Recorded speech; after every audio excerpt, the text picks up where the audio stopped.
Katherine, my question is for you. I remember when the list came out in July or August 2020. Prior to that, there was an issue in 2018 by Jay-Z, who complained there were very few Africans from the AAA, the American Arbitration Association, where he couldn't find any African American names. That's why there was so much conversation about it. So my question to you, having done this list, have you had any response from Jay-Z's team or any other person that actually needs the list within that circle, within that circle? I've actually reached out to you, saying to you, commended you on what you've done, or giving you some tips or updates on how to go about it, or how to make sure it maximized to the maximum, if that makes sense. Oh, actually, since there were two versions of the list. A first version was published in June, and then the second in August. And in that interim, people from the AAA and the AAA ICDR Foundation were very helpful in recommending people to reach out to and to add. It was nice to be able to speak with them and to hear their advice. Many also were African American and were completely aware of the issues that were going on and thought that this might be an interesting way to approach it. The thing is that different organizations in the past had tried to make a similar list to this, but there was a lot of fear in publishing it. For example, it could have easily just been called a blacklist. Yeah. And nobody wants to be blacklisted.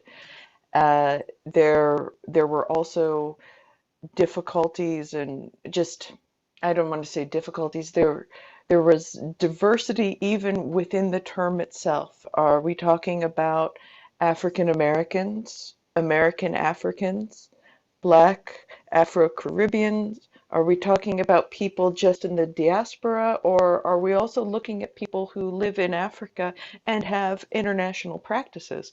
And the truth is, we were interested in learning about all of those people, and of African descent was the unifying term that could be used to describe everyone, and that everybody would also consent to being listed as. Should that make any sense? And the people, James Jenkins in particular at the AAA ICDR Foundation, was tremendously resourceful in bringing that together. Okay. Katherine, I'm very interested in lists. We do a lot of lists at the Law Society. We are constantly monitoring the profession. We want to know how many women there are, how many people of African descent, and then within African descent, we break them down. How many Ghanaians, how many Nigerians, how many people of the first African diaspora. We refresh our lists on an annual basis. We also have a link to various groups. I'm using race now as an example, but all the other protected characteristics do the same. For instance, I'm a member of Black Solicitors Network. I'm also a member of the British Nigerian Legal Forum. And there's an association of Muslim lawyers. There's an association of Asian lawyers. There is an association of Chinese lawyers. And all these associations are linked into the Law Society. So we gather data periodically and publish so that we know where our people are in the various demographics. So my question to you is, this research that you've done, how wide is the net cast? How often is it refreshed? And how inclusive is your methodology? Okay. Well, I'm going to start off by saying arbitration is there's a different gap in knowledge about arbitration because people do not have to be admitted to practice as a lawyer to be an arbitrator. So there's not actually an overarching professional organization that everyone can connect to. Next, within the individual institutions, most of them do not publish who is actually an arbitrator or who is on their roster. So there's a little bit of an informational difference there. But what we're looking to do, we would like to update this list. And we're sort of in the process of figuring out how are we going to do that, make it more accessible and help it to grow in both a consistent manner and help it to grow in a fair manner, recognizing that lists like this one can be a career gateway for some people in that it's enabling them to be seen by people who were not yet seeing them. So right now we are looking at how to have this list run perhaps more by a committee or by a group of trustees who would be charged with expanding the list, reviewing applications and bios to join the list, and to have it have a bit more regularity. This Excellent. list, however, That was the suggestion I was going to make. You create the organization to do this. And people love putting their photos and their pen profiles on documents. So I think you're on a winner there. Yeah. And then you must find a way to look at Nigeria. There are 200 million people of African descent in Nigeria. And Nigeria probably has many, many arbitrators who do international arbitration. So you need to see how you can link into Nigeria. Yes. Again, I'm speaking from a position of, I have to declare an interest. Oh, well, yes. And there's a pull, of course, on, how broad is this list? And right now this list is with an American practice connection. So people who are interested in accepting cases that are connected to the US. And we do have several people from Nigeria who are on the list. And actually, we have a woman who is not from Nigeria, but represented Nigeria in a recent ICSID case and won. Rose Rameau represented Rose Rameau represented Nigeria in a recent case where Nigeria prevailed. The case citation is ICSID 1320. I think it's 1320. Yes, ICSID 1320.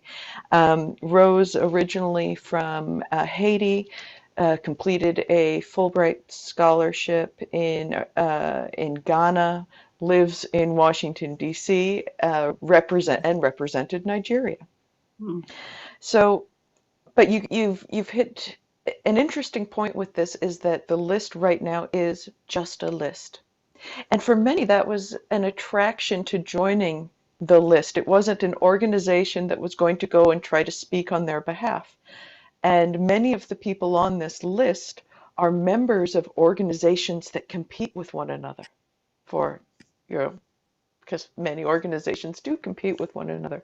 So it's nice that people can be together in this forum. But my hope for the future of this list with an organizational structure would be that there would be 10, 15 people who were dedicated trustees to the list, who were responsible for promoting its growth and integrity, and that these people would also be limited in a way that you could only have 2 or 3 people from the same organization serving as a trustee, so that the list Precisely. does Yeah. not get Yeah. adopted and moved into Yeah. another project.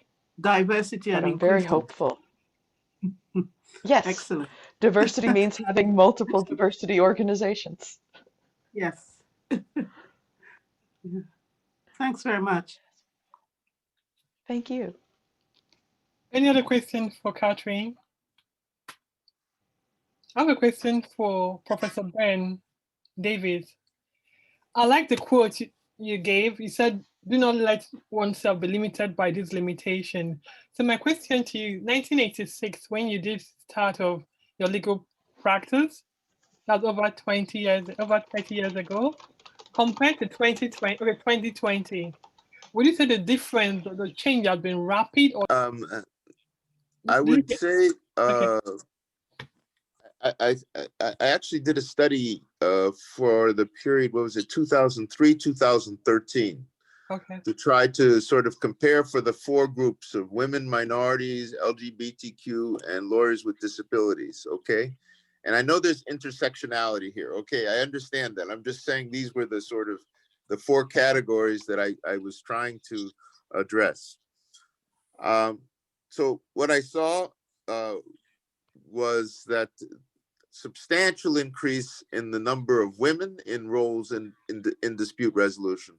Not necessarily first chairs in the major law firms, but at least the second chair, you know, lead counsels, maybe not all the way there, but still significant players. You know, I think of, for example, there's Emmanuel Gayal just opened a law firm with his colleague Yas Bani Femi, leaving Sherman and Sterling. Well, you know, there's sort of two people going off creating their own arbitration boutique, as an example of that.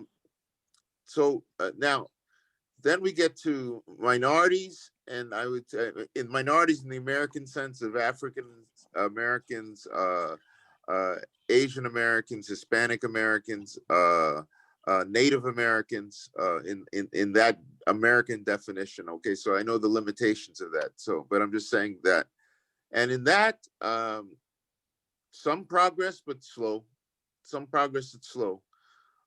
One of the things that I found to be a revelation in the work that Katherine did was finding there were numbers of women of African American women who were acting as arbitrators, doing cases in areas like construction law, on construction arbitration, that they had found a way to get themselves to be in those roles. Okay. And those are kind of you're sort of finding out about these kinds of people now who managed over the last 20 odd years to move to those positions. I know I met in Sarajevo an American woman who was of Egyptian origin, but lived in Omaha, Nebraska, who's married to a Swede and lives in Sweden, who's very much into international construction. And so you sort of see, you know, 30 years ago, you wouldn't see that. LGBT, again, there's the whole issue of being in the closet or not, so I can't really speak to that, but I did know that there were some people who are openly gay or and who are in the field. And then lawyers with disabilities, well, there are a number of people who have hearing issues, that really we've known about for, you know, that have been around for a long time. Other kinds of disabilities, not clear. Physical disabilities of some kind, yes, I've seen some really remarkable people with what would be called physical disabilities, but again, it's very hard to figure out that part of it. So to summarize, I'd say substantial increase for women, absolutely. I'm saying 30%, 35%, some number like that now, as opposed to nothing. You've got to understand, back in 1990, 1986. But of those women, how many are women of color? Again, that intersectionality thing has not been working as well as you'd hope. Does that help as a sort of way of looking at it? Yeah, it's actually Yeah, it makes sense. It does make sense. Well, I was trying to focus on the disparity, the difference between 1986 and 2020. Would you say the difference has been actually impressive? There's been a big change because obviously in 1986 it must have been very bad, or rather very low to find diversity Yeah, amongst lawyers. I would imagine there are probably, as you rightly said, no females, no black people, no this, no right. that. So now within that time, uh, would you say the difference has been actually impressive, or would you say it's more or less? I've got to. I mean, I've got to say that you have to look at everything's in a context, right? And the context that I'm trying to speak to is of somebody who, when I started first grade in elementary school, was essentially integrating a school for the first time in 1961. So the path I'm going on is one that starts about with schooling, at least in 61. You see what I'm saying? And so it's a path where there were very few openings along the way where there were people of color, women or men, that were moved into these majority places here in the United States. Okay. Yeah. Now, over time, if I look behind me, I would say there are more than there was. And so in that sense, I see people coming along. And then, and again, as I look now, so but what I'm trying to say is that, so when you look at 1986, you know,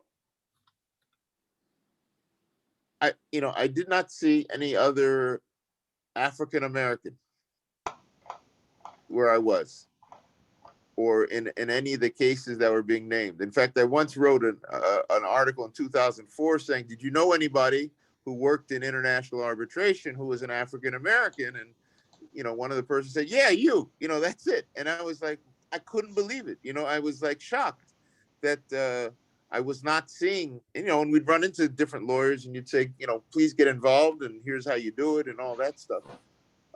So there was that feeling back then. Now, over time, you find out there were a few others here and there. But now, as you can see with the numbers that have come up with Katherine, there's a lot more. And so I'd say, was it hard back then? It was, it really, I was very fortunate to have a boss at the ICC at the time named Michel Gaudet, who was a broad-minded spirit, expected a lot of all of us, but he also had confidence in us, right? And actually, back then, he had hired the first woman to be essentially the Secretary General of the ICC. She was called the director because maybe in the organization they had a hard time giving the name Secretary General to her, but she still played that role as the head of the Secretariat. And so even then, there were people who could see in 1975, 1978, gender diversity being something to be done. It hadn't seeped down to the council level, but he had at least that openness of spirit, right? And that openness of spirit, working with somebody with that openness of spirit, was what was giving me the chance, if I could speak like that, to show my stuff. And if I did well, all great. But if I didn't, then I wouldn't have a job. But he was at least willing to give me, that there were. So for me, those are sort of some beautiful moments from 86 to 88, working with this really extraordinary man, right? Who was, he had helped create the European community. It's those kinds of sort of, it would be like, I don't know if this would work as an analogy, but it would be like working with Nnamdi Azikiwe as a young person at the time he was around, right? I mean, you get so much from that vision of that person. Or in Ghana, it would have been working with why can't I Kwame Nkrumah. and Nkrumah, or in Nkrumah. I mean, this guy helped to build the European community, and he had this kind of vision of dialogue that was broad, and he always made you feel special. You ever work for somebody who made you feel like you were somebody special? You were a gift to the law. Now, please give us your gift. Do your best, That's, I mean, you can't, would I have gotten that back in the United States with a law firm? I don't think so. I think I would have, there would have been all these American algorithms working on me, right? But he didn't have those same algorithms, right? And so all of a sudden, you get a chance to do something, and it turns out a passion develops, So those are, what I hope for, is that more people of color are seeing people doing these things, so that they don't feel like they're some weird bird because they like to do this stuff, but that they just feel like this is one of the possibilities. I mean, each of you, if you have children, you have family members, and everything that you do, just by you being you, all of them are like going, that's maybe something I could be. I've seen in the United States the reaction of so many women of color to Kamala Harris being vice president at a very, very deep level of all of a sudden seeing themselves, I mean, I see her and I go, yeah, look like this is progress. But no, this is this is the intersectionality of gender and race coming together and being there, and saying, in my wholeness, I can be there. You see, it's those kinds of things that I see today. Stacey Abrams is another American who organized what happened in Georgia. Absolutely. People who are just not going to be played, okay, and are not, even the number of games that are played, because there are always going to be games, but people who are both who Are are determined. moving ahead, are going to move ahead. They're going to find a way. It could be an online dispute resolution. It could be, I don't care where it is. Yeah. They're going to make it happen. They're going to make it happen for themselves. Now, that's a stress. There is a stress, and I got to speak to that stress because it's a very hard stress on people, keeping their heads together with all that. I mean, in some sense, I'm very happy to be 65 now, because I don't, I'm kind of outside of it, right? But I recognize that stress along the way, and I don't know how to comfort people who live that stress or who are in that stress. I try to, in my way of, try to be a little more relaxed or making jokes or something like that, to try to, say things like confuse the algorithms, is like, don't let them get inside your head, because if you let those people who want to put you down get inside your head, and it can be very insidious, all of a sudden you're limiting yourself, Yeah. and it's very difficult to fight that thing, because there are many different voices. Some of them may be from people who actually genuinely love you, but they just fear for what you will be put through if you dare go there or do something. You see what I'm saying? Yeah. And then it's just that allowing that quality in yourself to whatever that thing is that says, gee, let me try that. Let me do that. In my experience, always getting more experience was a tremendous thing, because no one could ever take your experience away from you. They could take it they could devalue it, or they could, but they could not deny it. That was the thing. You're right. Perfectly right. Interestingly, American firms, there are quite a number of American firms that have set up practice in the United Kingdom. They have driven diversity and inclusion. They will not work with firms that are not diverse. And a lot of solicitors I really hate that expression, but it's very inclusive, solicitors of color. Yeah. I hate that word too. Yeah. Work in the American firms in the City of London. Yeah. Mm-hmm. Which is a kind of irony, because the American firms come to the UK and they drive the equality and diversity agenda. They sponsor organizations like Black Solicitors Network, Association of Muslim, I nearly said Methodist lawyers, Muslim lawyers, and they employ cohorts of Black and Asian trainees. more so than the traditional British firms. Yeah.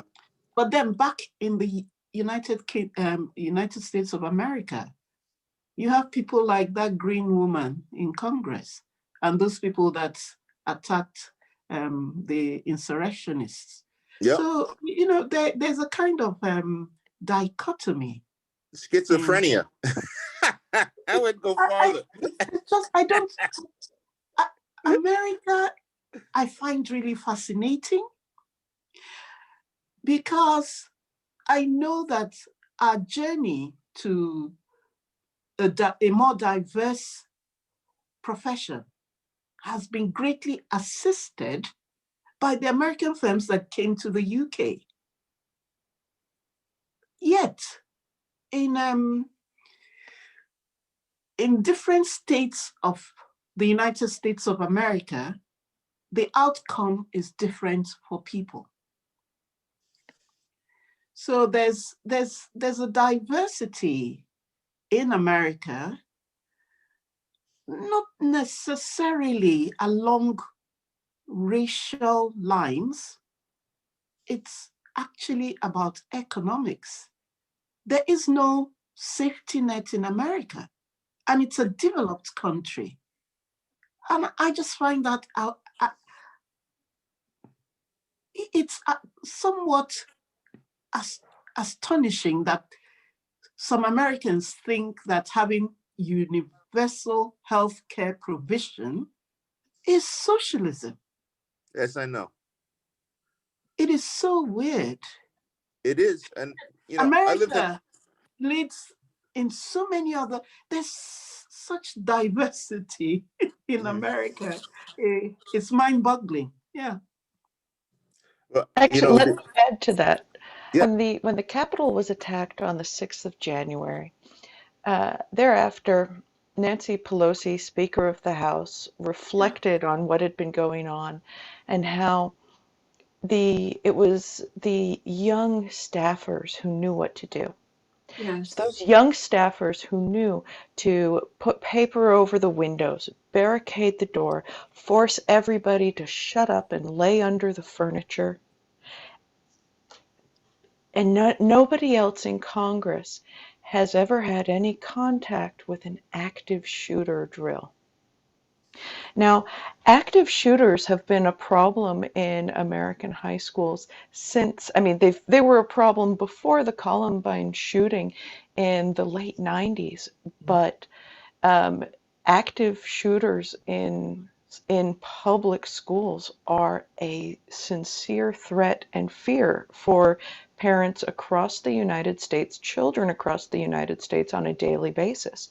American 10-year-olds have more experience explaining how to go through an active shooter drill than the very people who are in charge of making these policies for the rest of the United States. One thing that the attack really exposed for me was how the United States needs to reinvest itself in another tenet of equality, which is that the lawmakers need to live under the same laws as the people who are not making the laws. The governed need to be living under the same laws as the governing, but they also need to be living under similar factual situations. The active shooter had not yet even penetrated the congressional bubble until 2021. It's a huge offense.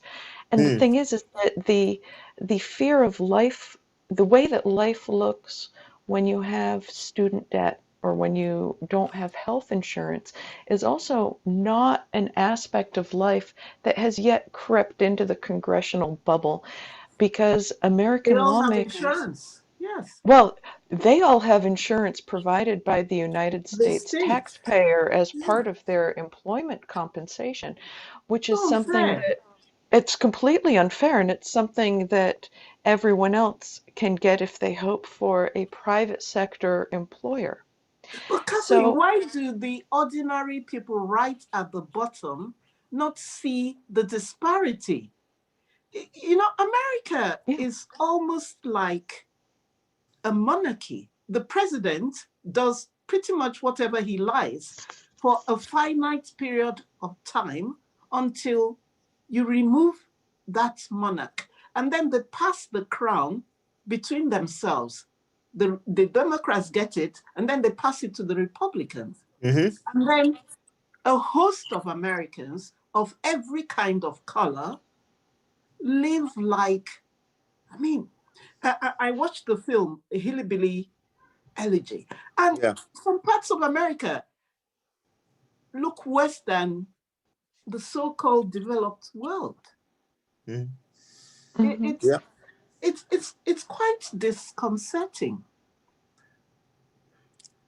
And it has been disconcerting um, for at least 100 years, okay, maybe more. Yes. I mean, because if you go back to the mid 60s when well, you can go back to late 1930s when Thurgood Marshall used to be the justice on the Supreme Court. When he came out of law Yeah. school, and he was with Charles Hamilton Houston, who was the dean of Howard Law School, and they went down south to deal with various race cases, basically.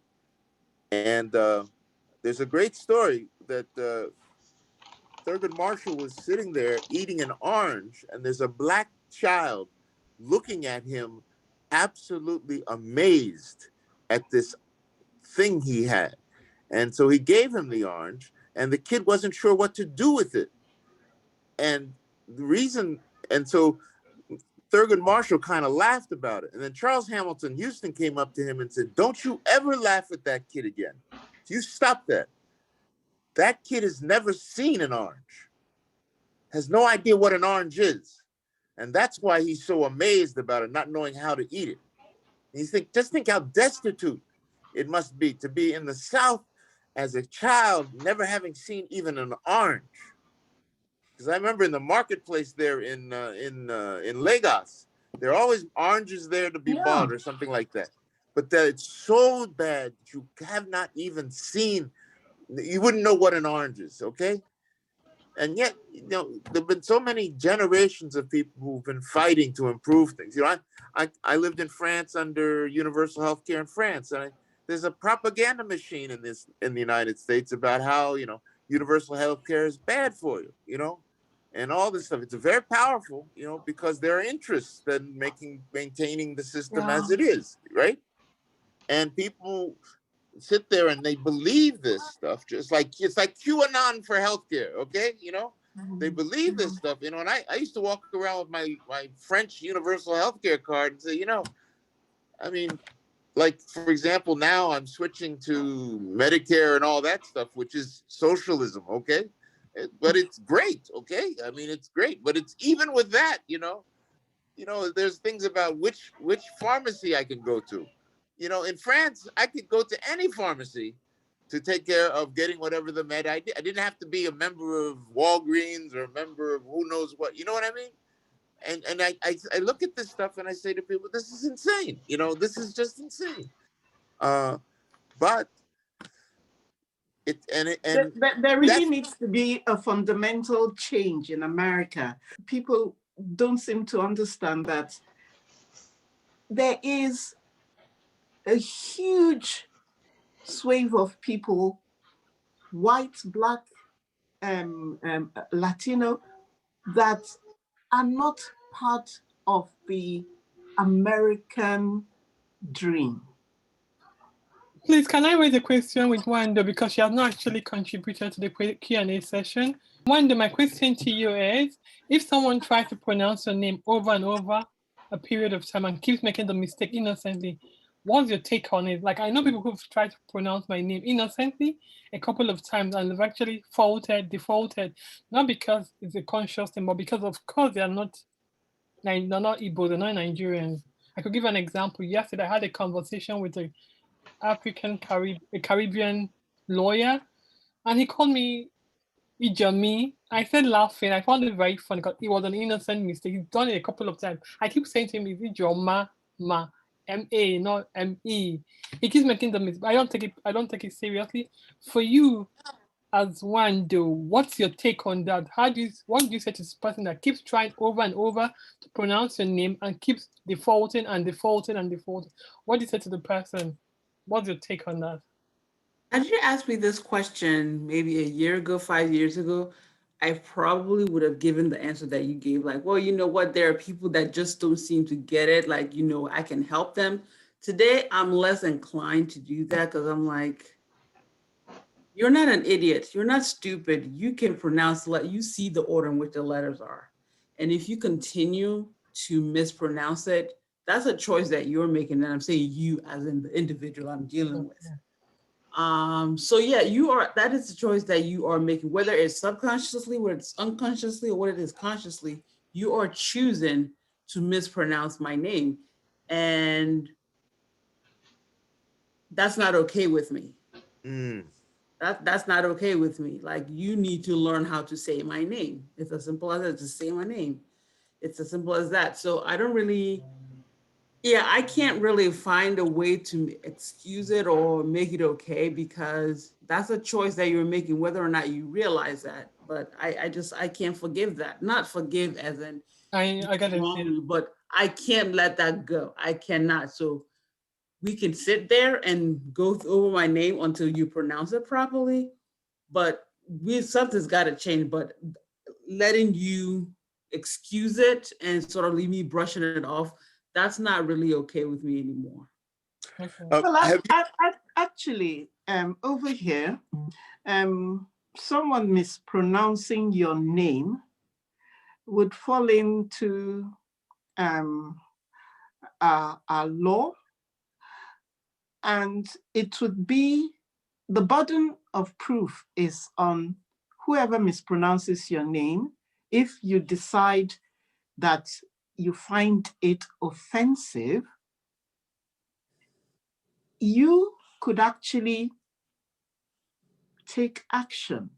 And because of that, when you become a member of any of the committees of the Law Society, or you're a council member, or you are our employee, we give training to everybody that joins us on unconscious bias, on the sensitivity with regard to the pronunciation of names. And we actually tell our employees, volunteers, that if you have difficulty in saying a name, ask the name bearer to tell you how to say their name.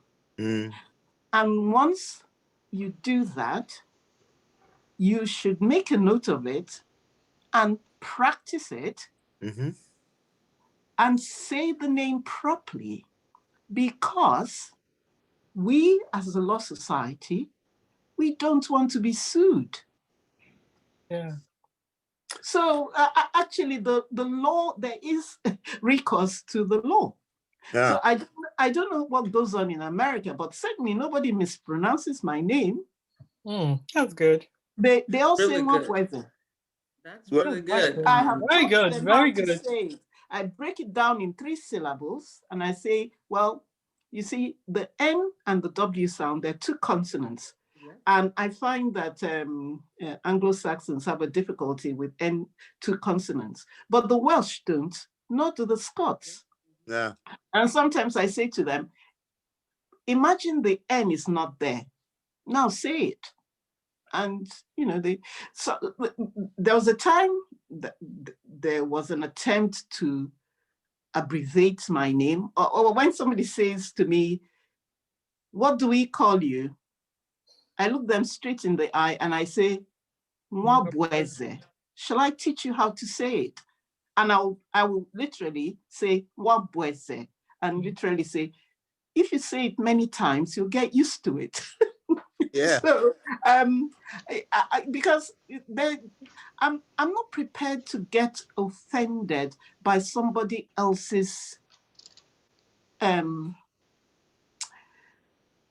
lack of sensitivity, but I will try to, not that I will try, I will educate you out of it. Yeah. So that the next time you see me, you either don't call me anything, but you must get my name right. And Nwabueze, I wanted to speak to something that happened at the inauguration when Justice Sonia Sotomayor gave the oath of office to Vice President Kamala Harris. Yes. There was a lot of comments made about the fact that Sonia Sotomayor said Kamala Harris's name wrong, the inside here in the United States. And there was a lot of debate about it. And, you know, what I truly thought was that she had practiced that, knowing how rigorous she is. She had practiced that 30 million times. I don't know if and she still got it wrong. Yeah. Practiced something 30 million times, and then you get on the stage to say it, and I don't know, your brain has a brain freeze and does something wrong. Because it reminded me when Chief Justice Roberts gave the oath of office to Barack Obama. He wanted to say it by heart, and he flubbed it too, you know. And I noticed this time both of them had pieces of paper, okay? But I wanted to ask you all, have you ever been confused with another Black woman and called by her name as opposed to your name? Oh, yes, that happens to me all the time. All the time. Yeah. All the time. I mean, for a long time, I was, you know, there's a film, a series in England. It's called The Only Gay in the Village. So I was like the only Black person on many committees of the Law Society. I certainly was on council. And so they would mix me up with other Black people who were not even lawyers, had nothing to do with me whatsoever. Or sometimes people would speak to me and get a quote from me, and they would attribute it to somebody. Yes. Or they'll do the same thing to another person. So, you know, these things have happened over the years, but in the United Kingdom, everybody's very conscious of it. Very conscious now, and no one wants to get caught up. Yeah. And I think the reason why is that there are consequences. Yeah, and certainly. People will sue. Yeah. Katie, have you been confused with other? Having law. Yes, I have been. You've been confused with other women? There's one woman, it's just, you know, one time, but it extended several months. People at the gym at my law school would come up to me and start talking about things I had never heard of. And I didn't know these people. But it would happen every now and then. And I remember this one young man was like, "Why are you being like that?" I'm like, "I've never seen you before in my life." And he's like, "You're being really weird right now." Well, thank you. And then one day I was on the treadmill, and the woman next to me was also on the treadmill, and there was a mirror in front of us. And we looked in the mirror and nearly fell off of our treadmills, because when we are in our gym equipment, she and I are twins. I don't know how, but she's an Orthodox Jewish woman, and during class she had her hair completely covered and wore the long sleeves, the long skirt. But when you put us next to one another in the gym, we were related. And suddenly it made sense for both of us, because people had been coming to her and asking her about things that she had no idea about.